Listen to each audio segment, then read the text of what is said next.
Tem uma vontade irresistível de saborear a melhor informação? Dos artigos de opinião até ao acesso antecipado aos Podcast Plus e muitas mais vantagens em ser assinante Observador. Desfrute de tudo como se fosse a última dentada. Não fique de água na boca e aproveite a nossa campanha limitada aos primeiros 500 assinantes. Assine agora em observador.pt por apenas 95 cêntimos por semana. É o preço de um pastel de nata.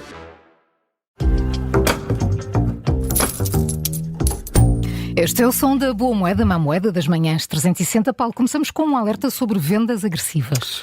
É verdade, um alerta que vem da Direção-Geral do Consumidor, oficialmente no final da semana passada.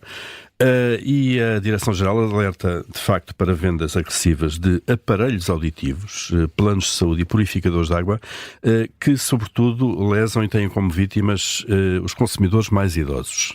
Aliás, porque alguns destes produtos, nomeadamente os aparelhos auditivos, destinam-se precisamente a eles. A dificuldade em compreender os termos dos contratos, a exposição que este segmento da população tem a abordagens agressivas que, no fundo, pressionam a compra de bens que muitas vezes eles não precisam. Claro. Depois, que leva a uma adesão a contratos que muitas vezes envolvem créditos de alto valor, porque aqueles produtos não são muitas vezes... São baratos, não é? E é preciso pagar Exatamente, várias vezes. E estão inflacionados, muitas vezes também... A falta de conhecimento sobre os direitos que eles têm nestas transações, e há leis que regulam isto, como é evidente, não é? Nomeadamente para a devolução, e a dificuldade depois que eles encontram no cancelamento de contratos são as principais queixas destes consumidores. Diz a Direção-Geral que o contrato com os consumidores é feito muitas vezes ao domicílio, são pessoas que vão ter com eles, porta a porta, mas também através de telefone, ou nos próprios estabelecimentos comerciais, onde as pessoas são muitas vezes atraídas.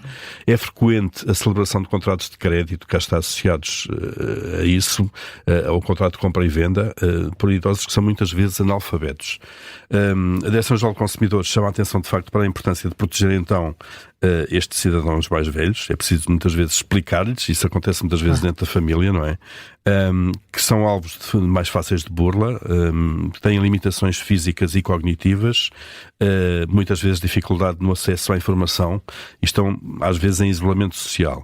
Há um relato concreto, um consumidor de 75 anos foi atendido num estabelecimento que aparentava ser uma clínica, diz ele, por uma senhora com bata branca que era tratada por doutora, portanto logo aí dando a entender que seria médica, especialista em audição, no caso, que o pressionou a celebrar um contrato para a compra de 2 aparelhos. O consumidor, apesar de ser analfabeto, sabia assinar o nome, confiou nas informações que lhe foram transmitidas.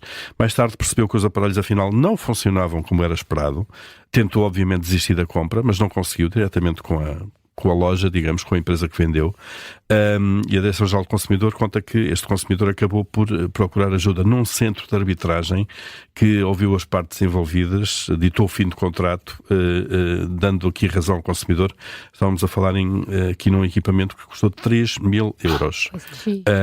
E, portanto, a Direção-Geral não só alerta para a necessidade de algum acompanhamento deste segmento da população mais vulnerável, Isso é feito sobretudo dentro da família, de alguma forma, por filhos ou netos, com mais literacia nestas matérias, mas também para a importância depois de entidades de resolução alternativa de litígios de consumo, isto é, entidades arbitrais que, no fundo, se substituem ao Tribunal, à IDA para Tribunal, que têm os centros de informação autárquica ao consumidor, também fazem isso. Portanto, integram aqui uma rede que resolve rapidamente estes conflitos. E ainda bem que esse senhor recorreu a isso, não é? É isso, exatamente, porque de outra forma não fazem conseguiria. nada, não é? Exatamente. Insiste então a Direção-Geral na utilização destes centros de arbitragem, mas lá está. Inicialmente, alguma literacia e alguma atenção, no fundo, a estes contratos ou a estas e as famílias, cedências. Não é? Que têm aqui um papel. As famílias, sim, eu acho que sim. Eu conheço alguns casos próximos, de facto, que foram os filhos que acabaram por resolver o assunto, devolvendo o colchão de água ou os aparelhos que muitas vezes aparecem. Uma tia minha que comprava essas coisas, tudo o que impingiu ela comprava. Claro, achava que era maravilhoso. Há um discurso muito forte, não é, para a venda disso. Resolver as dores todas. E muita agressividade na abordagem completa destas pessoas. Paulo, segunda-feira hoje mudam os preços de referência dos combustíveis. Mudam, mas mudam muito, muito pouco. Pouquinho? Só e para mesmo, cima ou para baixo? Há uma subida de 1 cêntimo no gasóleo e na gasolina não há mudança nenhuma, portanto vai manter-se o preço de referência. Portanto, praticamente estáveis esta semana os preços de referência dos combustíveis. Se gostar deste podcast, pode seguir, dar 5 estrelas e comentar o episódio na Apple Podcasts ou no Spotify. Pode também subscrever e gostar no YouTube. Assim recebe uma notificação sempre que houver um novo episódio.